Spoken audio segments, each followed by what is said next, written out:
দর্শক শ্রোতা, এইভাবে সাকিব আল হাসানকে অপমান না করলেও পারতো। এত বড় অপমান সহ করার মতো না। সংবর্ধনা দিবে বলে এখন সেটার নিউজ প্রকাশ হয়েছিল সামাজিক যোগাযোগ মাধ্যমে, এখন সেটা একেবারে উড়িয়ে দিলেন।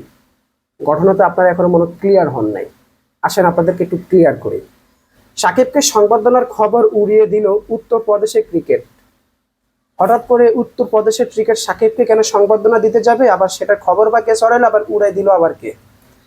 দর্শক শ্রোতা, আপনারা জানেন যে কানপুর স্টেডিয়াম টেস্টের আগে টেস্ট এবং টি-20 থেকে অবসরের ঘোষণা দিয়েছিলেন সাকিব আল হাসান। সেটা আপনারা ইতিমধ্যে সবাই জানেন। আগামী অক্টোবরে দেশের মাটিতে দক্ষিণ আফ্রিকা সিরিজ দিয়ে অবসরে যেতে চান তিনি। পাশাপাশি সেই হিসেবে কানপুর টেস্টে হতে যাচ্ছে বিদেশের মাটিতে তার শেষ টেস্ট। তাই কানপুর টেস্টে সাকিবকে উত্তর প্রদেশে ক্রিকেট অ্যাসোসিয়েশন ইউপিসিএ বিদায় সংবর্ধনা দেবে বলে খবর প্রকাশ করেছে দেশের বেশ কিছু সংবাদ মাধ্যম। সেটা আমরা দেখেছিও।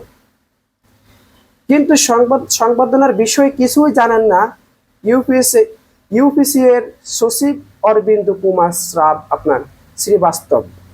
সাকিবকে সংবর্ধনা দিবে বলছে উত্তরপ্রদেশ ক্রিকেট অ্যাসোসিয়েশন, কিন্তু সেই বিষয়ে কিছুই জানেন না আপনার সচিব অরবিন্দ কুমার শ্রীবাস্তব।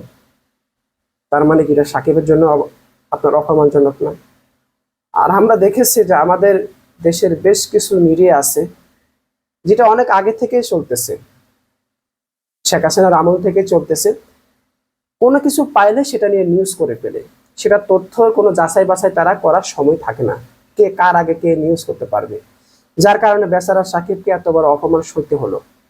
সেখানে বলা গেছে বাংলাদেশে অলরাউন্ডারকে সংবর্ধনা দেবার কোনো সিদ্ধান্ত কিংবা পরিকল্পনা নেই ইউপিসি এর। ভারতের উত্তরপ্রদেশে ক্রিকেট অ্যাসোসিয়েশনের সচিব অরবিন্দ কুমার শ্রীবাস্তব জানান, বাংলাদেশের সঙ্গে বিসিসিআই এর কোনো কথা হয়েছে কিনা আমার জানা নেই, তবে খোঁজ নিয়ে দেখব। সাকিব আল হাসানের অবসরের ঘটনাকে স্বাভাবিকভাবে নিয়েছে উত্তরপ্রদেশ ক্রিকেট অ্যাসোসিয়েশন। শুধু বিসিসিআই থেকে কোনো নির্দেশনা আসলে তারা সর্বোচ্চ একটি স্মারক তুলে দিতে পারে সাকিবের হাতে, সেটা কানপুর টেস্টে শেষে। এটা কোনো কথা হয়? মানে কিভাবে অহেতুক বা অবহেলা কথাবার্তা তিনি বলে দিয়েছেন।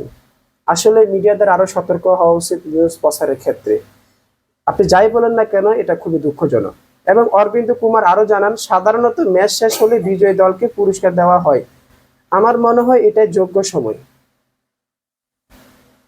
যাই হোক, এই বিষয়ে আর কথা বলার নেই। বেচারা সাকিব আল হাসানকে সংবর্ধনা দিবে এমন নিউজ ছড়িয়েছে, আবার সে নিউজের পরিপ্রেক্ষিতে এখন আমরা দেখতেছি সংবর্ধনা দিবে না, আরো সেখানে অহেতুক কথাবার্তা বলে যাচ্ছেন। আপনাদের মতামত জানিয়ে যাবেন, এটা আসলে কোনোভাবে কাম্য নয়।